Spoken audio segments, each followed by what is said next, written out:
वाह जी वाह, ऐ खूब रही कि मैं कौन। तुसी दसो तुसी कौन हो जो बिना पूछे मेरे कारज को साए हो। हम सब पहुंच गए वहाँ।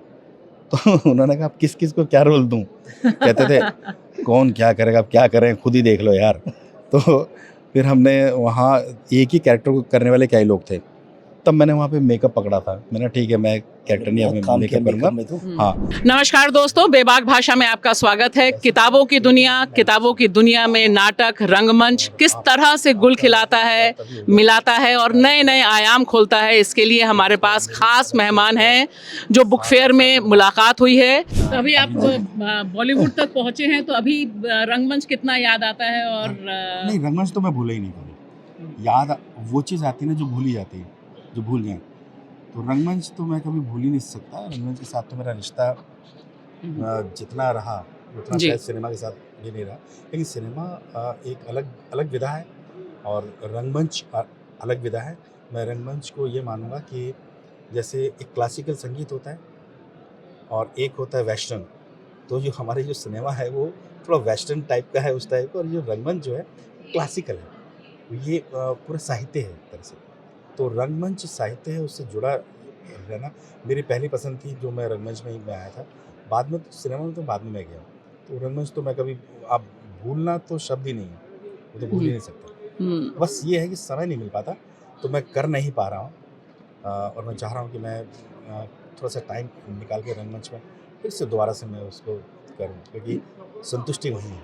संतुष्टि रंगमंच में है। क्योंकि जब मैं एक फिल्म करता हूँ तो 1 साल बाद या 6 महीने बाद आती है, तो उसका जो मज़ा आता है ना वो नहीं रहता। वो दर्शक का जो एक जो प्रतिक्रिया है जी। वो मुझे कई दिनों के बाद या कई महीनों के बाद जब देखने को मिलती है, तो उसमें उतना मज़ा नहीं आता जितना आप थिएटर में आप जब कर रहे हैं और तुरंत ही वो जो एक तारतम्य बैठता है, वो जो तारतम्य है जो दर्शक और एक एक्टर का, वो जो उसकी फीलिंग सिर्फ फीलिंग्स हैं, वो शब्दों में मैं नहीं कह सकता।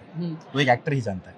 जो फिल्में आपने की हैं उसमें कौन सा किरदार जो आपको बहुत एंजॉय किया हो और जिसमें आपको रंगमंच भी शिद्दत से याद आया हो, कोई ऐसा किरदार आपका? देखिए, किरदार तो ये है कि वो एक तरह से जैसे घर में 4 बच्चे हैं तो चारों प्यारे होते हैं।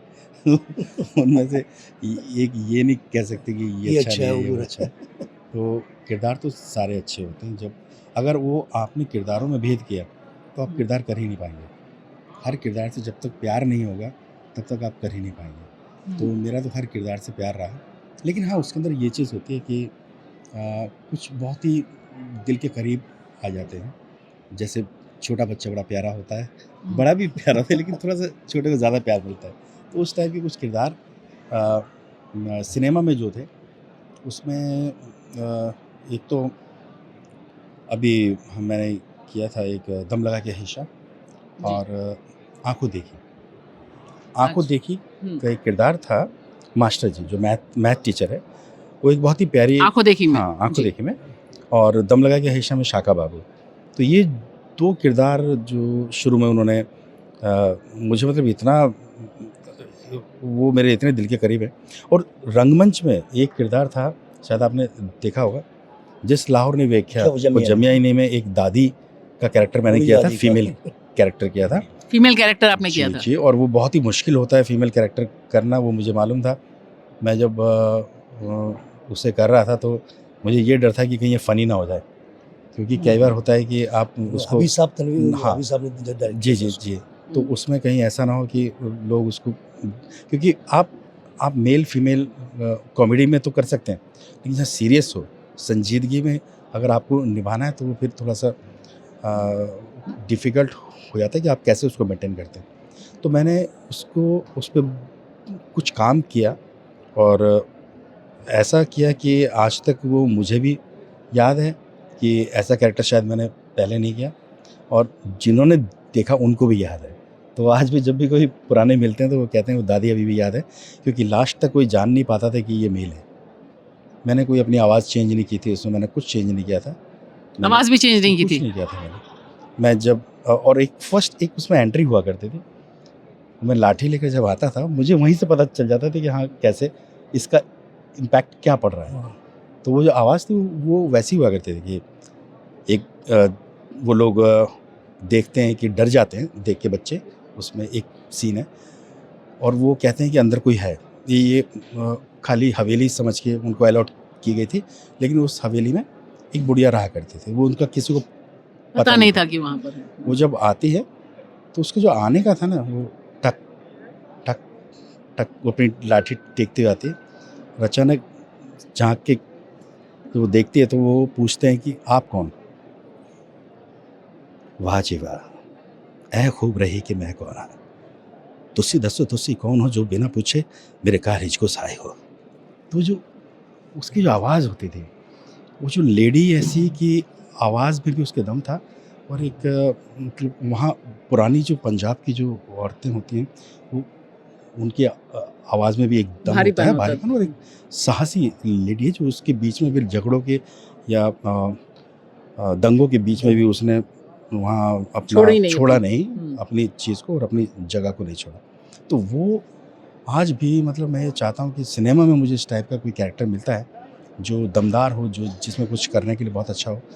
लेकिन सिनेमा में नहीं, लेकिन रंगमंच में मैंने किया उसको, वो मेरे अभी तक ज़हन में है। आज भी मैं मतलब बोलते हुए मुझे हबीब जी के साथ एक आगरा बाज़ार में भी मैंने किया था, मैं जुड़ा था।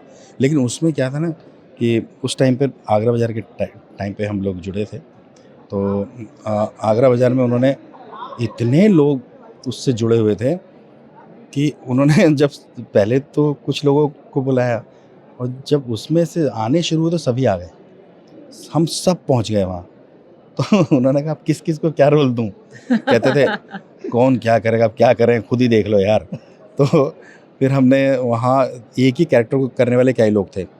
तब मैंने वहाँ पे मेकअप पकड़ा था। मैंने ठीक है, मैं कैरेक्टर नहीं, अपने मेकअप करूँगा। हाँ, फिर मैंने ऐसे कर करके हम सब लोगों ने काम किया।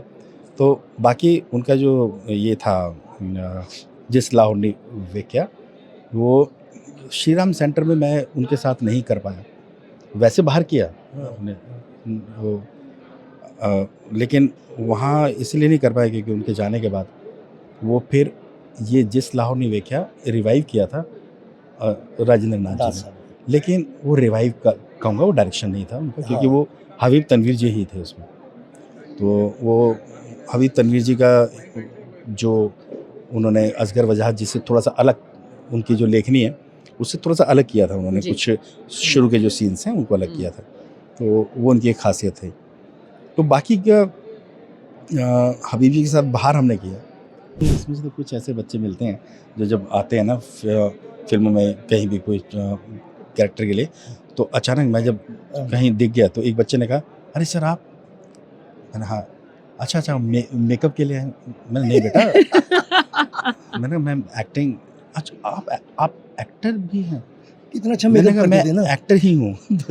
तो वो शुरू की बात है।